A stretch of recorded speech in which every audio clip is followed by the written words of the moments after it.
My name is Dr. Elena Ross. The thin linen envelope slid across the mahogany table with a soft, dismissive sound. It stopped right next to my crystal water glass, slightly crooked, an unwelcome intruder in the perfect symmetry of the dinner setting. I looked at it, then up at Victoria. Julian's mother was smiling, but it wasn't a warm smile. It was the kind of smile a shark might give before it decides you're worth eating. "Open it, dear," she said, her voice dripping with artificial sweetness. "Consider it an investment in your future." My future? I glanced at Julian. He was staring intensely at his plate of barely touched sea bass, refusing to meet my eyes. My stomach tightened. I picked up the envelope. It felt light, insignificant.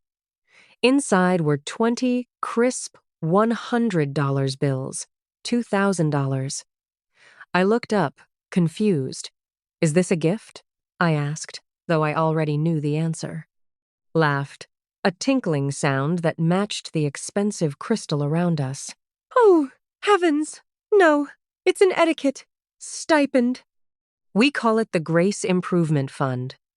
She leaned forward, her voice dropping to a conspiratorial whisper that everyone at the table could hear perfectly.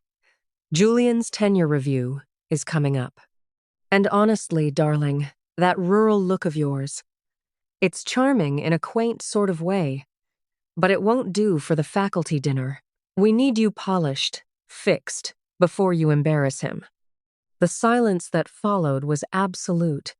I looked at the money in my hand, then at Julian, waiting for him to speak, to defend me, to say something, anything. But he just kept cutting his fish, the knife scraping against the porcelain in a rhythmic, cowardly cadence. "Before I tell you what I did with that envelope, drop a comment and let me know where you're watching from and what time it is right now. I want to see how far this story travels." I didn't wear that dress to insult them. I wore it because in my real life, I don't dress for an audience. I dress for the lab. I live in Somerville, the gritty, artistic heart of Boston, where the coffee is strong and the people are too busy creating things to care about the thread count of your linen. That was where I met Julian. He was sitting in a corner booth at my regular cafe, grading papers with the intense, furrowed brow of a man who believes he is the only person in the room thinking deep thoughts.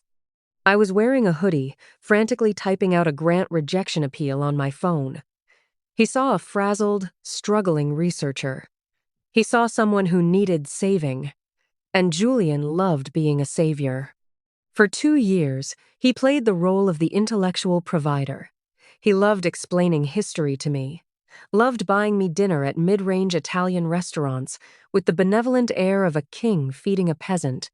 He loved the idea that he, the history professor with the prestigious family name, was the stable one, the rock. He never asked about the specifics of my work.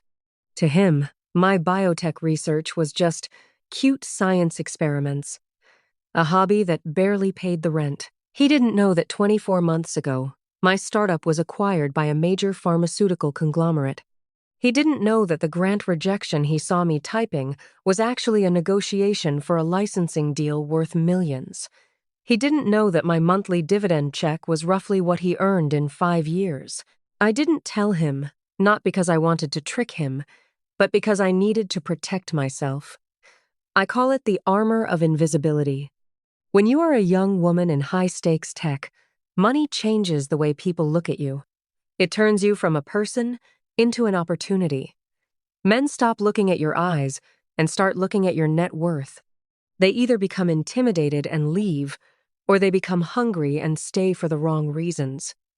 I had been burned before by men who loved my ambition until it started out earning them, so I put on the armor. I let the world see the messy bun and the worn-out sneakers. I let them see the struggling scientist. It was a filter.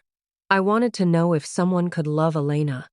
Just Elena, the girl who burns toast and cries at dog commercials without the golden halo of success. I wanted to be loved for my soul, not my solvency. I thought Julian was the one. I thought he loved me for my mind, for my quiet resilience. I didn't realize until tonight, sitting at this table under the cold gaze of his mother, that he didn't love me for who I was. He loved me for who he was when he was with me.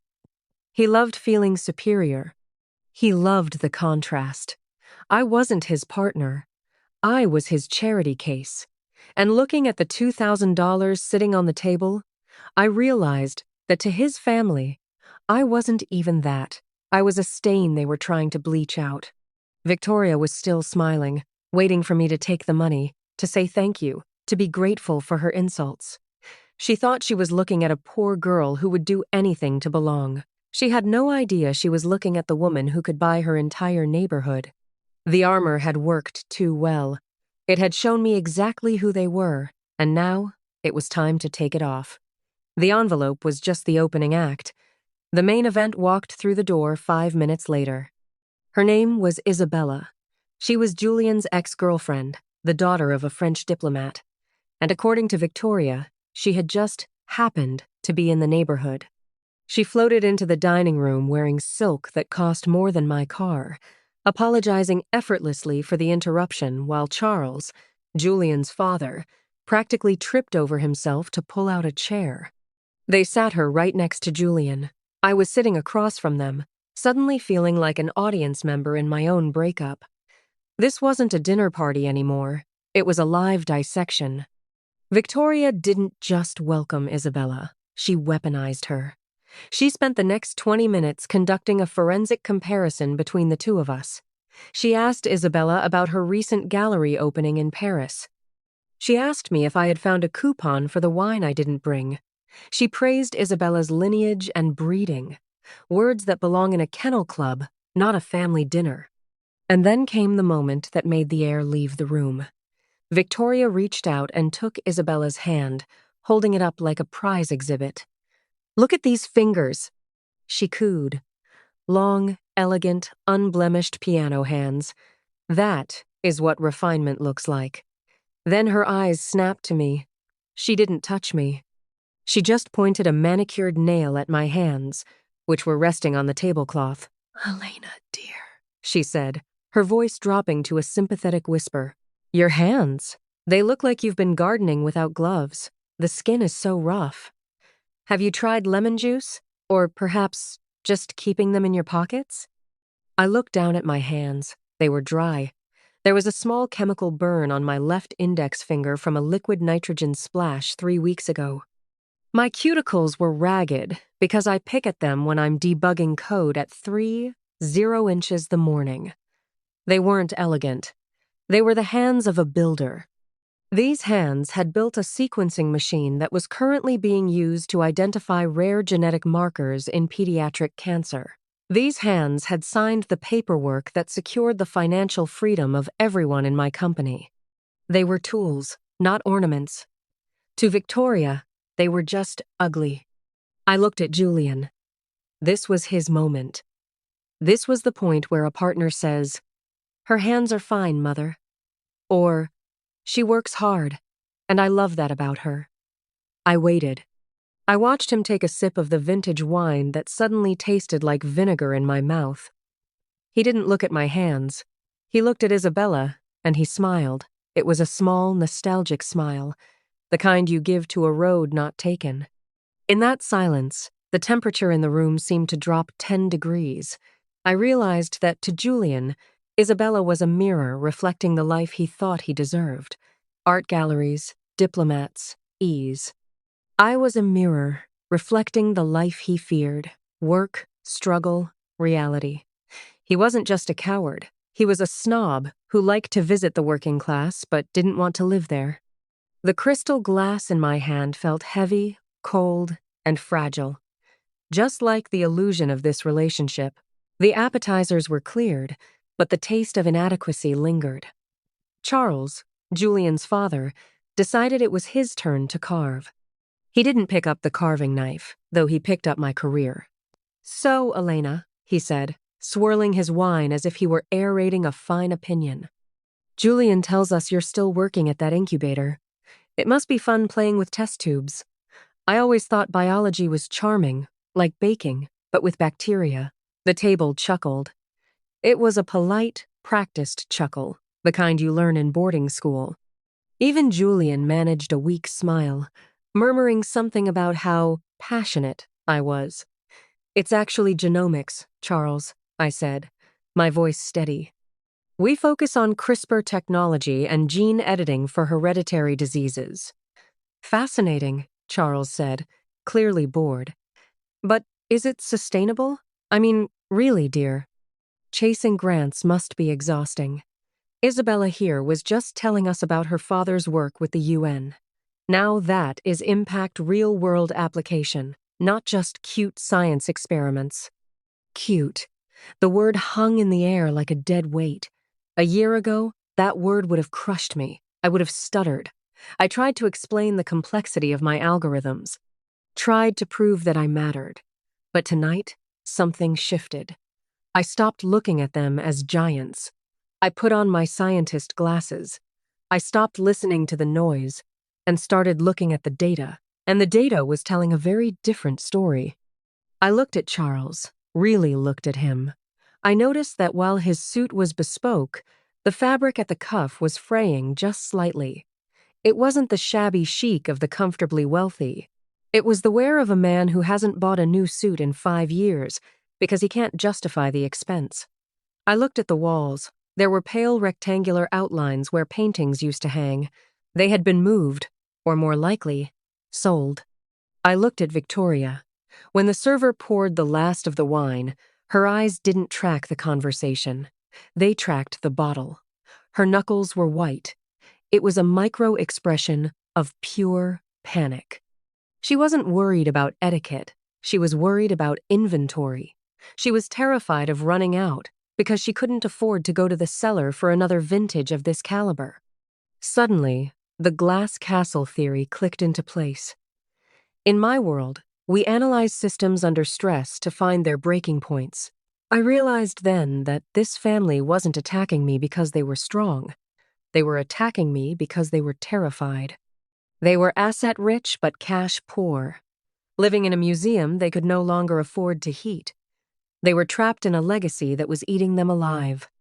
My rural look and my struggling scientist persona threatened them, not because I was less than them, but because I was free. I had liquidity. I had a future that wasn't tied to a decaying estate. They needed to believe I was small so they could feel big. Their cruelty wasn't a display of power. It was a symptom of their impending collapse. I took a sip of water. The anger evaporated, replaced by a cold, clinical pity. They weren't the judges. They were the defendants. And I was the only one in the room who knew the verdict. "It can be exhausting," I said, finally, agreeing with Charles just to watch him relax. "But sometimes the experiments pay off in ways you don't expect." I turned to Victoria. "Speaking of paying off, you mentioned I might need help finding a job." Victoria brightened, sensing a kill. "Well, yes. Charles has connections at the museum. They always need receptionists. It's steady work, Elena. Reliable. It would help you contribute until Julian gets tenure."